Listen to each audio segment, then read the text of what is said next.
ফেসবুকে এসেছে ইনকাম বাড়ানোর ধামাকা আপডেট। তো চলুন আমরা প্র্যাকটিক্যালি দেখি। প্রথমে দেখুন আমি আমার এই পেজে আসলাম। পেজে আসার পর এই প্রফেশনাল ড্যাশবোর্ড এইখানে ক্লিক করবেন। আচ্ছা, এখানে ক্লিক করার সাথে সাথে উপরে দেখবেন যে এই মনিটাইজ আছে, এই মনিটাইজেশনে ক্লিক করবেন। এখানে ক্লিক করতে পারেন, আবার নিচেও আছে, নিচেও ক্লিক করতে পারেন। আমি এখানে মনিটাইজেশনে ক্লিক করলাম। তারপরে এই মনিটাইজেশন ক্লিক করার পর দেখুন মনিটাইজেশন কোনায় একটা টিক চিহ্ন আছে, জাস্ট এইখানে ক্লিক করবেন। এখানে ক্লিক করার সাথে সাথে এই যে আপডেটটা এখানে দেখা যাবে, ভিউ হোয়াট চেঞ্জিং, কি চেঞ্জ আসছে, এইখানে ক্লিক করবে। এখানে ক্লিক করার পর দেখুন এখানে চলে আসছে হোয়াট চেঞ্জিং, কি চেঞ্জ আসছে, grow watch time and qualified view. আপনাকে অবশ্যই গ্রো ওয়াচ টাইমটা বাড়াইতে হবে এবং কোয়ালিফাইড ভিউ করতে হবে। সে কোয়ালিফাইড ভিউটা কি এখানে সুন্দর করে লিখেছে দেখুন, we are focusing more on reviewing original content. আপনাকে অবশ্যই অরিজিনাল কন্টেন্ট হতে হবে। এই অরিজিনাল কন্টেন্টে আপনার যে অডিয়েন্সটা থাকবে তারা যেন অবশ্যই এই ওয়াচ টাইমটা, আপনার যে ভিডিওটা থাকবে এটা যেন অনেকক্ষণ ধরে দেখে এবং এটার জন্য কোনো ফেক না হয়, অরিজিনাল হয়। যদি আপনি অনেক সময় কারোর কাছ থেকে এই ভিউটা কিনে নিয়েছেন, ভিড়ে অনেকের কাছ থেকে কিনে এই ভিউ করেন, তাহলে কিন্তু হবে না। সেটা কিন্তু আপনাকে এটা তারা আগেই একটা এই চেঞ্জ যে আসছে তার একটা আগেই নোটিফিকেশন দিচ্ছে। তারপরে তাহলে আপনি কিভাবে কাজ করবেন, হোয়াট ইউ ক্যান ডু, আপনি কিভাবে কাজ করবেন তাও বলে দিচ্ছে এখানে। অপটিমাইজ করবেন ইওর কন্টেন্টস ফর আর্নিং, আপনি আর্নিং করার জন্য এই আপনি অপটিমাইজ করবেন।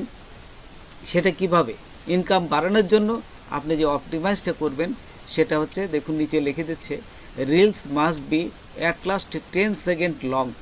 আপনাকে অবশ্যই 10 সেকেন্ডের ভিডিও করতে হবে, এর নিচে করা যাবে না। And watch for at last 5 second to be eligible to earn.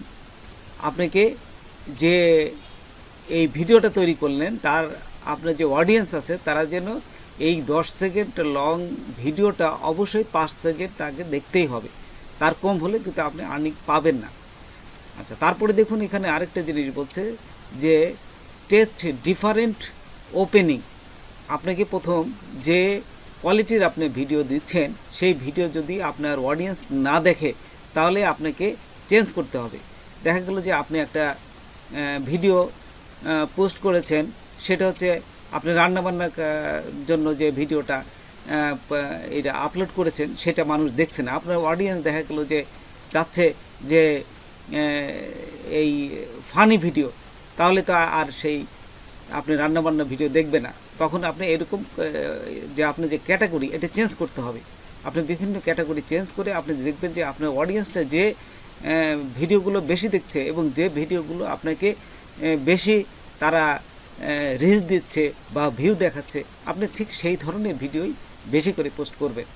তারপর নিচে দেখুন আরেকটা জিনিস বলছে যে রিভিউ ইয়ার কন্টেন্ট। আপনি রিভিউ করতে হবে, আপনার কন্টেন্টসটা রিভিউ করতে হবে। এই কন্টেন্টসটা কোথায় পাবেন, এই রিভিউ যেটা, এটাকে আপনার এই ইনসার্টে গেলে আপনি এই দেখতে পাবেন আপনার ভিডিওটা, যে আপনি যে ভিডিও করছেন এবং আপনার যে অডিয়েন্সটা দেখছে এরা কত দেখছে, মানে 100, 200, 300 বা 1000, 2000 বা 5000, এইগুলো দেখা যায়। আপনি এটা দেখে সেরেই আপনি সেই অনুযায়ী ভিডিও আপলোড করবেন। তো চলুন আমরা দেখি যে ইনসার্টে যায় আমার ভিডিওগুলো কত, কোন ভিডিওগুলো বেশি রিচ হয়েছে।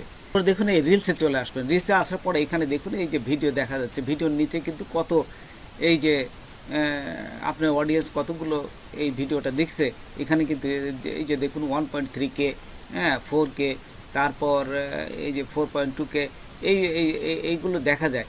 আপনি সেই অনুপাতে আপনার ভিডিওগুলো আপডেট করতে হবে। তে বন্ধুরা আজকে এই পর্যন্তই। নতুন কোনো ভিডিও নিয়ে আবার আপনাদের সাথে হাজির হব। যদি আমার ভিডিওটা আপনাদের ভালো লাগে বা কোনো উপকার আসে তবে অবশ্যই সাবস্ক্রাইব করবেন আর একজন বন্ধু হলে শেয়ার করবেন। ধন্যবাদ সবাইকে, আল্লাহ হাফেজ।